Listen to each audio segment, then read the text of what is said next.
Shake it off. Shake it off. It's a Taylor Swift song, ain't it? I think it is. But you're not too late. The fuck? Don't be getting on me because you see me wearing the same thing and be like, this nigga don't ever change clothes. Like, nigga, no. I record 3 videos in one sitting, so that's why. That's why. People of peopling. They need to get out. They gotta go. They have to go. They can't stay. I'm sorry. I done lost too much shit doing certain shit, and it's gotta go. It's gotta go.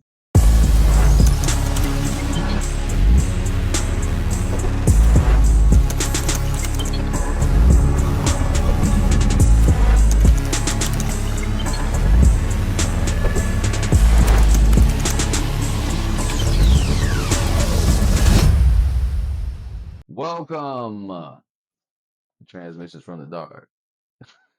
My name is Carl Duncan. I am the creator of Dark Gear Comics, and today what we're going to be talking about is Fractured. It looked like Fruit Ninja. Remember Fruit Ninja? Yeah, I hate that. I'm not going to say I'm dating myself, because fuck that. I'm not dating myself. It's Fruit Ninja. Like, everybody was here for that. But yeah, it looks like Fruit Ninja. That's what I wanted to do when I made the logo, and I wanted to put the like parts in the middle going. It would have looked probably it would have looked cooler if I would have done like cracks, like it's breaking. But I like that better. It looks nice. I like how it's breaking. Like, I like that. What Fractured is if I were to take all of the Marvel universe and put it into one book. That's what Fractured is. Fractured is the story of all of the superheroes that are both interplanetary and also earthbound superheroes. It is the superhero book. It addresses superheroes, whether they be an anomaly, which is our mutants. Our mutants are known as anomalies, or whether they're doctored, and that would be like super soldier serum, like Captain America. He's doctored by Fractured definition. Or they are alien, so they derive their powers because they're from another planet and their genetics are different. Or they are mystical. They have mystical abilities, which is like your Doctor Stranges and stuff like that. The reason I said them in that order and in that way is because there is a company in the Fractured universe known as Braytech. Now, I know what you're thinking. You're thinking, Braytech sounds very familiar. That's all my Destiny heads out there. They're like, yo, wait a minute, hold up, wait, stop.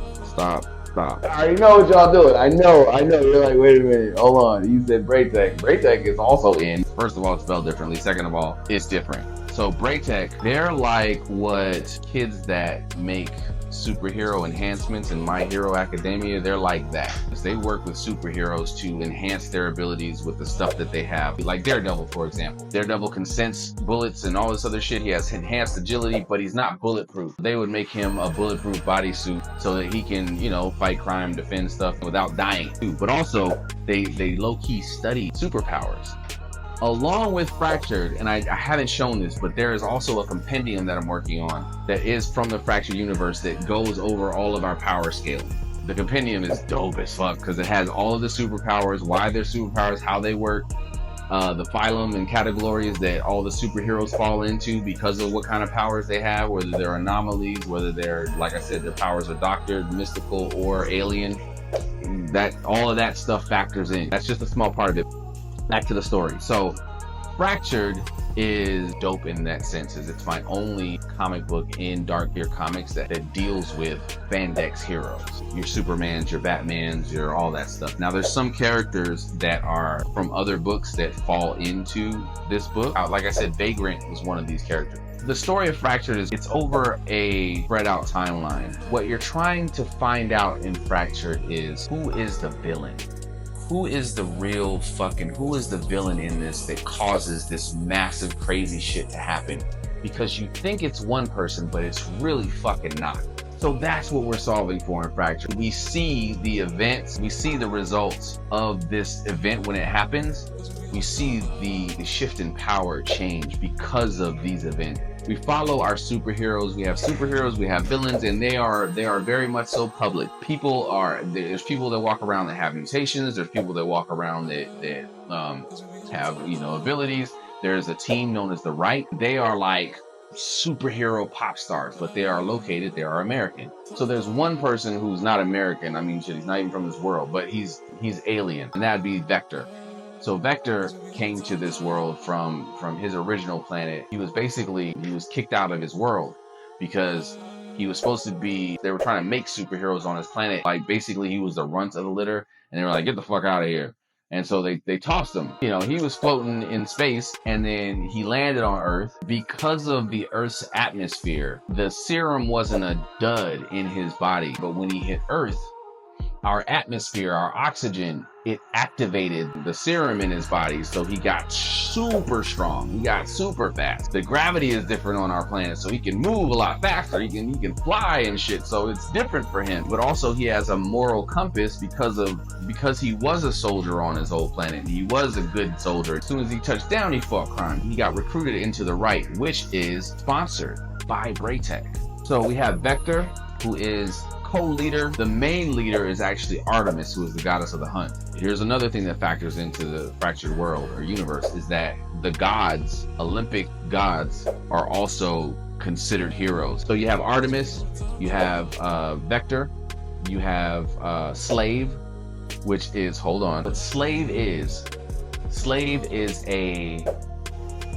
he's kind of like, he's a robot that can turn into pretty much anything. And he can also separate himself to be multiple people at once. So he can't wear himself too thin now. So it's like he got 3 people at the most. So he can be a family of 3.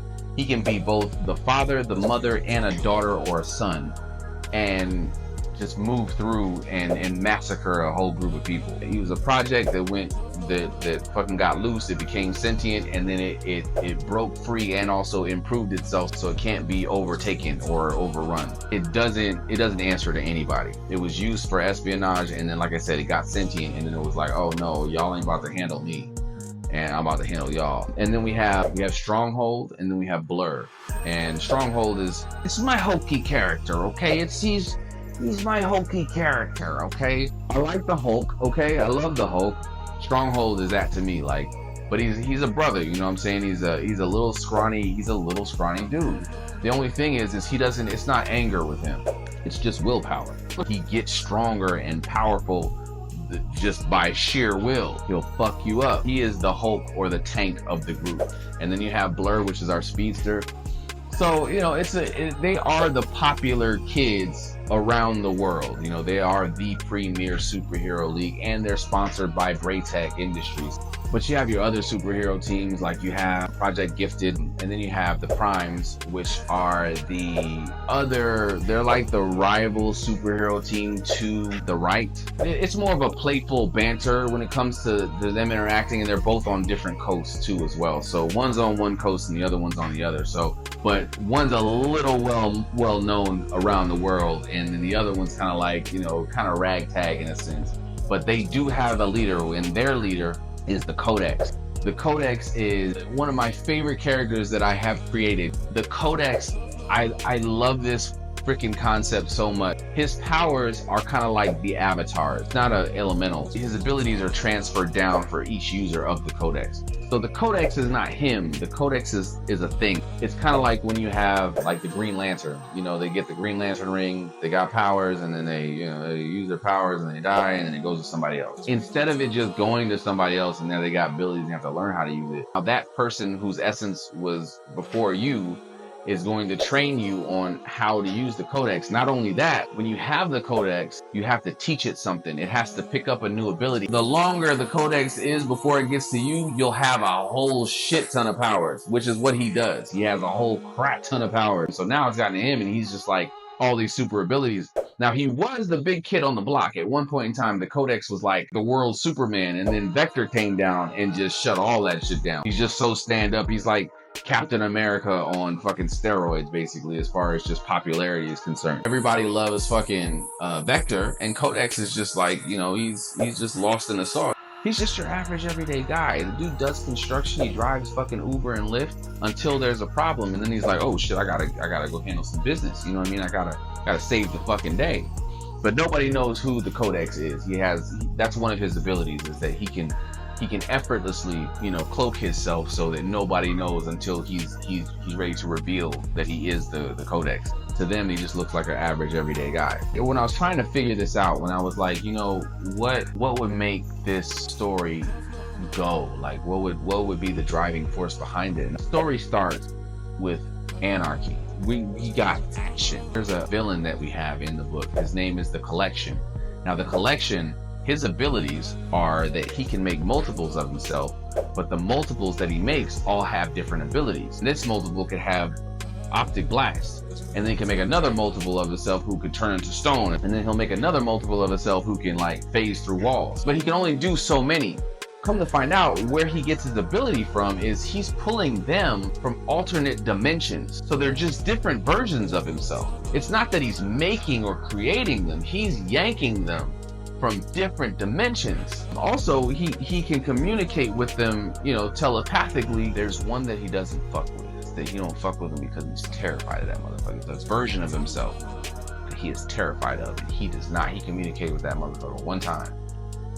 Never again. We'll get into that later on in Fracture. The book starts with the Collection, and usually the Collection has about maybe 4 multiples at the most. But in this case, he is all up and through California, destroying shit, breaking shit down. So both superhero teams are trying their best to contain this motherfucker. He keeps appearing with different powers. It's like an all hands on deck, all the superhero teams. You get to see everybody doing their thing pretty much to try to stop him.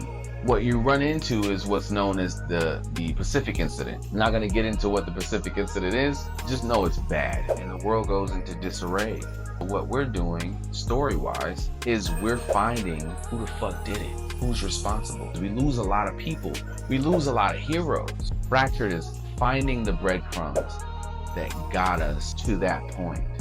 That's why I said it's finding the villain. So we start with anarchy. Shit goes dumb. We start out anarchy, crazy fight, battle scene, rah, like everybody's going at it. We're losing superhero. Other villain groups join in because shit is wild. So we're stealing what we can because this nigga got everybody occupied. Like, let's go. It's crazy. There's a lot of loss. Which is why it's called Fractured, because first of all, we fracture our timeline. A lot of the alliances, a lot of the friendships, a lot of all that shit becomes fractured because of what happens after the Pacific Incident. There's a lot of lives that are lost.